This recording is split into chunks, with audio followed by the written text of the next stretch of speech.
You have to tap into suffering every day of your life because we have so much scarring that we have to clean up. You have to look at suffering as almost like I look at failure. To succeed, you must fail. In failure and in suffering, all the answers are in there. All the answers to all the test questions. The test is your life. All the answers are in there. You don't have to live in suffering and pain and failure all the time. You have to learn, I need to visit it. Like people hate working out. You're only going to visit working out maybe an hour a day. 23 other hours of the day, you're not in it. But how you become in shape is you must visit suffering, visit working out 1 hour a day. Visit suffering 1 hour a day. Visit your past failures 1 hour a day. The relationship with it is the answers are in there. They are in there. Within the suffering, go in there, and I call it the live autopsy. The live autopsy. How you find out someone died? They crack you open after you're dead. How you can live is do it while you're alive. Go back in your brain, crack it open while you're alive. Don't wait until you're fucking dead to figure out why you died. Do it while you are living. Go in there, go into the suffering, go into the pain of your life and say, why did this suck for me so bad? Why am I afraid of all this stuff? Why have I shut down the whole world? I guarantee I'll tell you why you shut down the whole world. It's in these nooks of the suffering within your brain, in the scarring, are all the answers to why you are on the couch feeling sorry for yourself. They lie within the scars. Visit them for at least an hour a day, study them, and then you'll find out more about yourself. You will then grow. So don't look at it as every day I suffer. Go into it an hour a day. Learn from yourself, learn from life, learn from your failures, learn from your insecurities, learn from your self-doubt. Don't just say, I'm afraid to jump off an airplane. What makes you afraid of it? Study it. That's why I studied my mind. Why I became so powerful in the mind, because I realized I was weak. So instead of running away from the mind, I dove into it and said, what is making me weak? Oh, this makes sense. I came from hell. I came from a place that beat me down to nothing, which is why I'm afraid. All this makes sense. So systematically, one by one, I went back and met every single person in my mind, every situation. I went one-on-one with them again in my mind and said, okay, let's now revisit this. And that's how you do it. That's how it works. Absolutely, man. I love that. That is brilliant advice. Brilliant advice, because it's observing and self-study. That's it. Like observing and self-study, becoming an expert in observation That's right. of oneself. And the reason why that process can be so challenging, or that process, is because, like you said, and I love that, you literally went through and re-met every person that caused you pain. I love that. And guess what? People say, how'd you do that? You know every painful moment. Yeah, you remember it. You remember it. We try to put it under a rug, lift the rug up, you'll find them. Yeah, the dust will come up. Yeah, it'll come up quick. Yeah. So that's how I was able to write that book. Yeah. You don't forget that shit. No. You want to. Yeah. And that's where you fail. By trying to forget it. That's where you fail. That's where there's no growth. Let's just move forward from all this. Yeah. There's no growth there. There's no growth there. No. You just want to forget about it. Yeah. You will continue making the same fucked up mistake. Yeah. You will continue doing the same things wrong if you don't go back. Yeah. And the challenge we have is when we do revisit it, when someone tries or starts, they end up revisiting it, but then we end up, and me too, all of us. Like, I'm not saying whenever I'm referring, it's me too. It's also, we become complaining or criticizing or comparing. So we do start, like I know a lot of people, and myself too, I sometimes start revisiting something. Right. But then I just use it as a crutch or an excuse. Then I'm still not getting there. That's right. I do the same thing. Yeah. Right? I do the same thing. How have you broke through that times, when that's happened sometimes? So as I'm talking and as I'm going back, I'm very aware that I'm going to do that. Yes. And I may do it for 45 minutes. And then I'm like, you knew you were going to do this. You have to be very aware of the conversation you're having while you're doing it, because your mind chooses the path of least resistance. Your mind has the ultimate tactical advantage over you. It knows what scars you. It knows your fears, it knows your insecurities, and it protects you. Which is why I talk about the 40% rule in my book. The 40% rule is all about the brain has the tactical advantage over you. It knows, and it keeps you away from all that. That's why it says don't jump out of an airplane. Don't go in the ocean where there's sharks. It's a protective mechanism. Don't go back to the place where your dad beat the shit out of you in your mind. Don't go back. The brain protects you, but protects you so much, it doesn't allow growth. So the brain is an amazing thing, but the brain controls you. You must control it. You must take power over your own mind, or your mind will guide you into all the soft places that your brain wants to live in. Your brain has enough information. It doesn't want to go through that process of mind hardening. It doesn't want to do that. I gotta remember what time I gotta be here, what time I gotta be there. This is where I want to stay. I'm peaceful. It wants to stay very peaceful and away from scarring. So that's what it is, man. Yeah, that's what it is. It's as simple as that. And we just never touch it like a box that you never look inside. You just leave it there. You just mark it, scar. Yeah. Put it up in the attic. Yeah. Never touch again. Let it get dusty. Yeah. Now I wanted to talk to you about this because when I was reading about it in the book, it fascinated me because it reminded me of my 3-month boot camp as a monk. I love so that, the first 3 months I was sharing with you earlier. Yes. The first 3 months of monk training is super intense, like really, really tough, because the whole point of it is to figure out who's in and who's not. Right. Like they don't want people to just be passengers on the side. It's not a place you come to just to have quiet and don't do anything. So that 3-month boot camp is something that taught me so much. I'd love to hear about Hell Week and specific programs you built in your life that you went on, and what did you learn from them? What did you take away? But tell us first a bit about the program, and then tell us about what you learned. So what I liked about your 3-month Hell Week, was the fact that that's where you find yourself. You find yourself when you are when you're not comfortable. When you're not comfortable on a daily basis. And that's how I started to grow. Like I said about the mind, it wants to put you in that nice 72-degree temperature with everything right there. It wants to be in that nice with a little massage therapist. That's where your mind wants to be. It doesn't want to be, and we're going to talk about Hell Week. So it doesn't want to be in Hell Week. In Hell Week, I was in 3 of them. I finished 2 of them in 1 year. Only person to ever do that in still history. There's been people who have gone through a couple of Hell Weeks, but in like 5 years, 6 years, 7 years, 8 years. I was in 3 in 1 year. They say it takes off 3 to 5 years of your life. So Hell Week is 130 hours of continuous training. You might get 2 hours of sleep. And what it does is it's designed to break a man down to the parts where, like I talk about the surface, how I was fixing the surface. If you only fix the surface, you will never get through Hell Week. Because what it does, it starts to bring out these demons. Because even though there's a lot of yelling and stuff like that, there's times where it's very peaceful in a very eerie way. So the first hour of the 130 is breakout.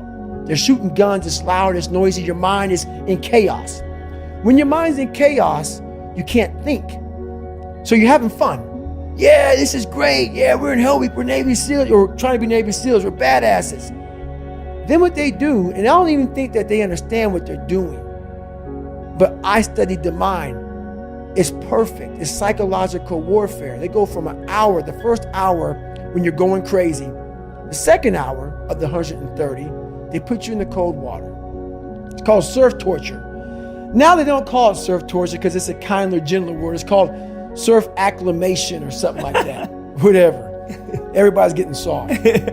So they call it surf torture for a good reason. They put you out there. No one's quit yet. It's only been an hour. Maybe a couple of guys have. And you're in the Pacific Ocean, which is never warm.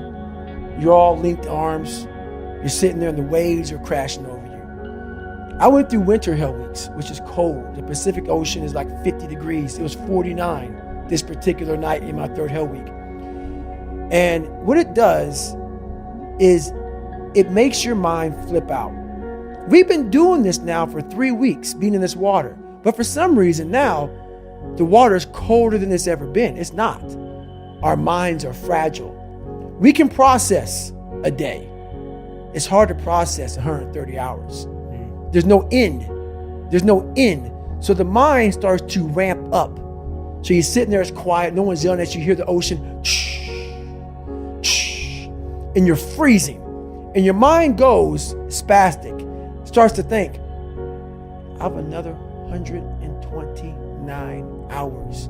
You're not going home, you're getting yelled at, you could be frozen. So you panic, you freak out, and you want to quit. What I realized about the mind is those people who can be in that time and embrace that time and be in that moment and not allow the mind to go to 129 hours on hour one.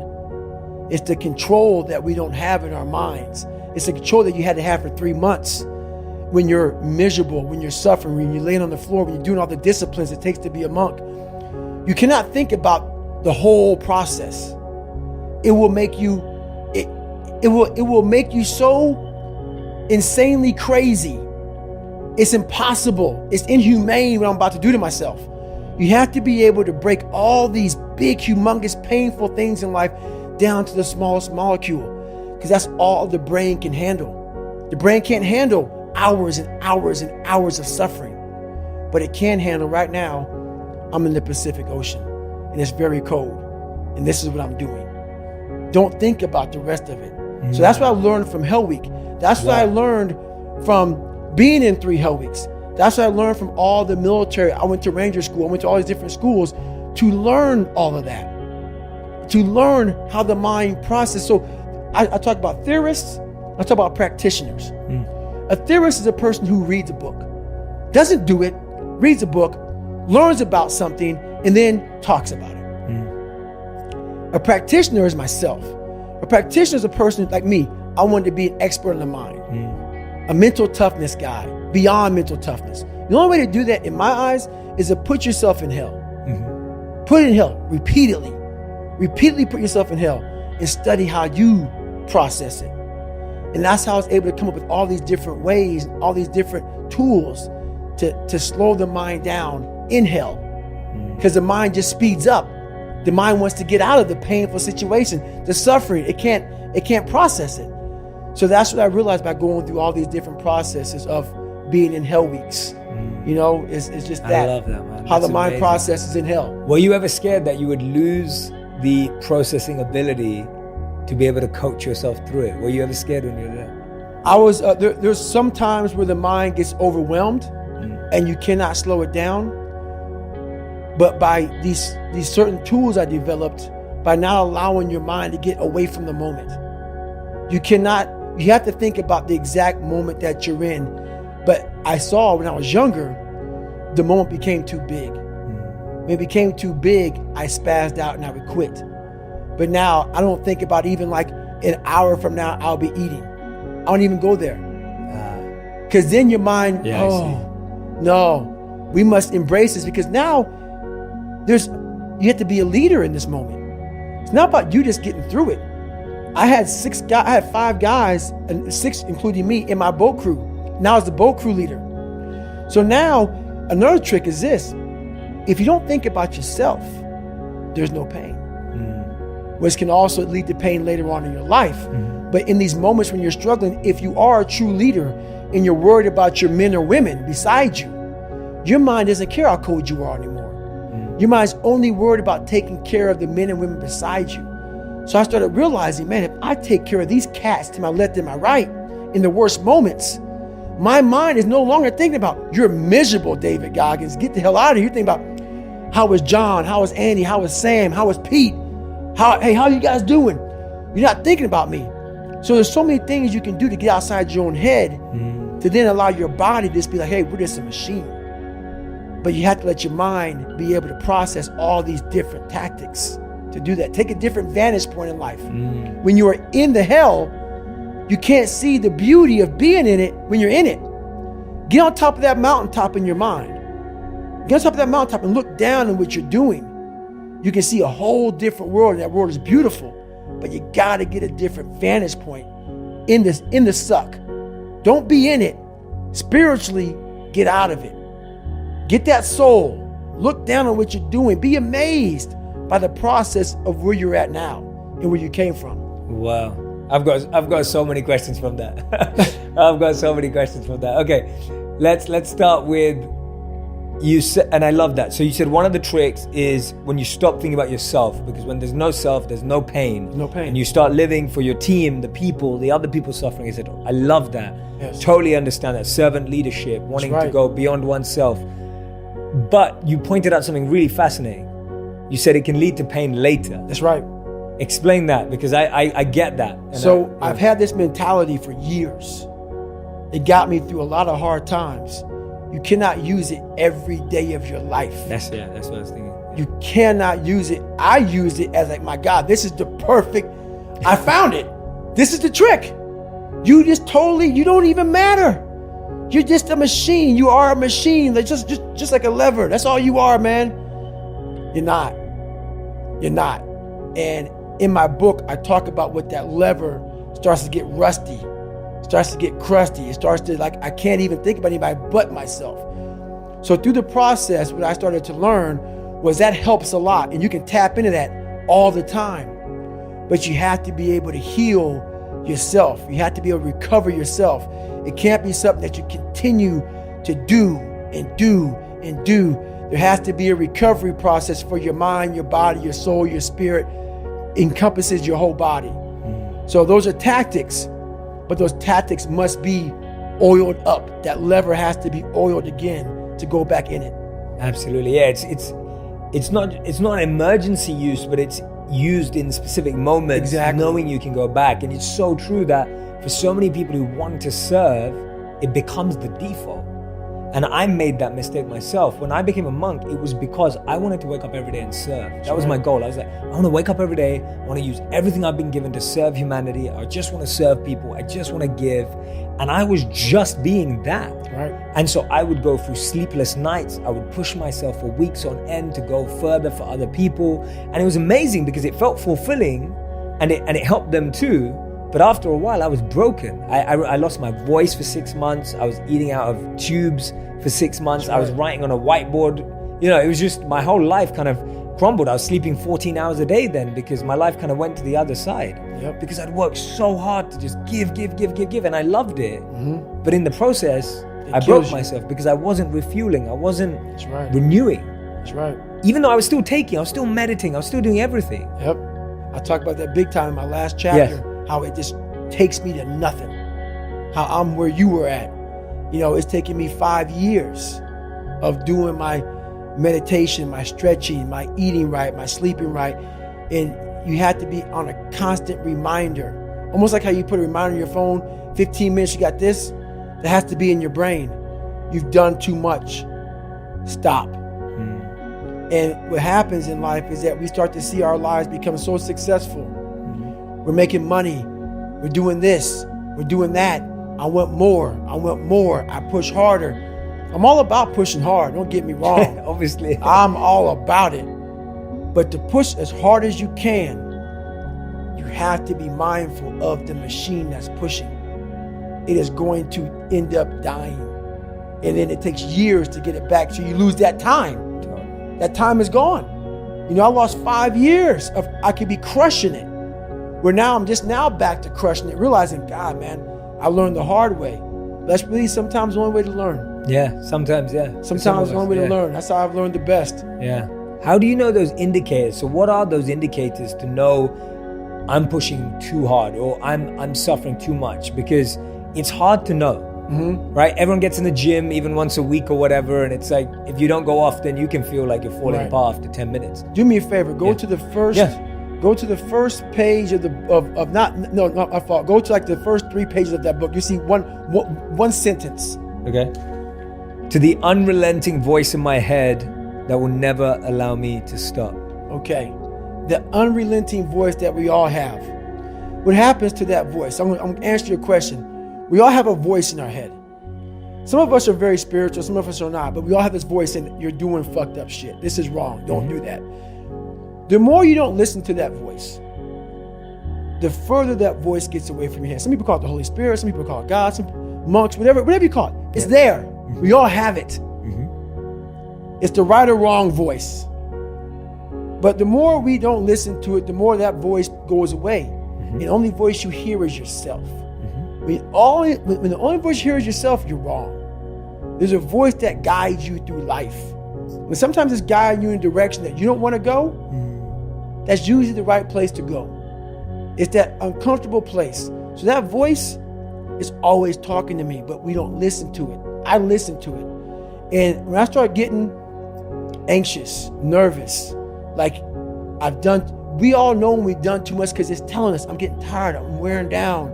But we go. I start talking to my fiance, hey, I'm doing too much. You start now, like I did in Hell Week, like I do all the time, the 1 second decision. It's that decision when your mind starts to get so amped up. Whenever you can't hear yourself think, you gotta slow down. Whenever you're living off a schedule, every day's a schedule, you have no time for yourself. When you start, and we all know it, I don't have time for this anymore, I don't have time for that anymore. That's when your mind and your body are saying, think about that. I'm neglecting my fiance, I'm neglecting my disciplines of life, I'm neglecting my reading, my learning, my workouts, my diet. When you start neglecting all of that, you neglect one of them, you can neglect all of them a long time. It's gonna haunt you. When you start seeing that, my God, I haven't eaten right in a long time, haven't been sleeping right in a long time, it can only be one of those things to take you off. So I'm very aware of my eating, my sleeping, my disciplines of life. And when I start to get too far away from them, it's a hard stop. Because what made me are the not just disciplines, the self-disciplines of life. And those are always in front of you. If you have any, they're always in front of you. So that's my hard stop. Yeah, I love that, man. That's great advice. And I guess a simple example is of like sleep. Like when you wake up in the morning, that's right, there's a part of you that's going, I'll just go back to sleep. Exactly. Right? When we used to wake up at 4 a.m. as monks, sometimes 3, it's like there's the part, and then that's what you're saying, and then all you hear is yourself saying, it's all right, just go sleep, it's okay. That's right. But then that voice has got quieter that says, no, you need to get up. That's right. You need to get up. And you've just pushed it away. You just pushed it away. And that's the discomfort that you need to that's right. embrace. Exactly. So those voices are very important. They can guide you. That's the thing about it. Like I said, the mind's the most powerful weapon in the world. Yeah. It can guide you to being very comfortable also. Yeah. So you gotta be careful. The mind will trick you. Yeah. And it's saying, just sleep in today, you deserve it. Yeah. Sometimes you don't deserve it. So there's that fine line of the mind getting the tactical advantage over you to where you're like, I've worked too hard. Yeah. You really haven't worked hard enough. So yeah. Absolutely. Yeah. In when we were trained as monks in the Vedic philosophy, it talks about the difference between the mind and the intelligence. So the mind is compared to a child and the intelligence is compared to a parent. And so when the child goes loose, when the mind goes loose, when it's not trained, controlled, disciplined, self-disciplined, etc., it can have tantrums, it can throw things out the pram, right? It right. demands more. Like a child always wants to sleep in. Right. Always. Right? Always. Even if the child knows that it's better to wake up to go to school, right. The child doesn't want to. A child doesn't want to study for exams. Right. Because it's hard, it's painful. And the adult's role, which is the intelligence, which is often we forget that it exists, the intelligence is that voice coaching the mind. That's right.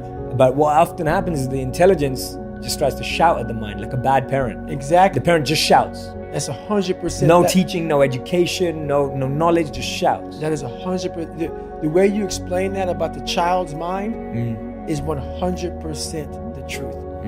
I just want to sleep in. Always throwing tantrums. Never getting what they want. Whenever they don't get what they want, they throw a tantrum. But what happens is we never grow. We are 40, 50, 60, still throwing that tantrum we once did at 7 and 8 years old. So people think with age is growth. No, it's not. You have to go back into the scarring to get the growth. Absolutely, because if with age you just repeated what you did when you were younger, exactly. It's just stronger. That's it. Right? You've just strengthened a bad muscle. I'm throwing a bigger tantrum at 43 than I did at 8. Yeah. So true. Yeah, you just strengthen a bad muscle. Stronger, stronger, stronger, stronger. And then that can break you. If you want even more videos just like this one, make sure you subscribe and click on the boxes over here. I'm also excited to let you know that you can now get my book, Think Like a Monk, from thinklikeamonkbook.com. Check below in the description to make sure you order today. Make sure you order today. Make sure you order today. Make sure you order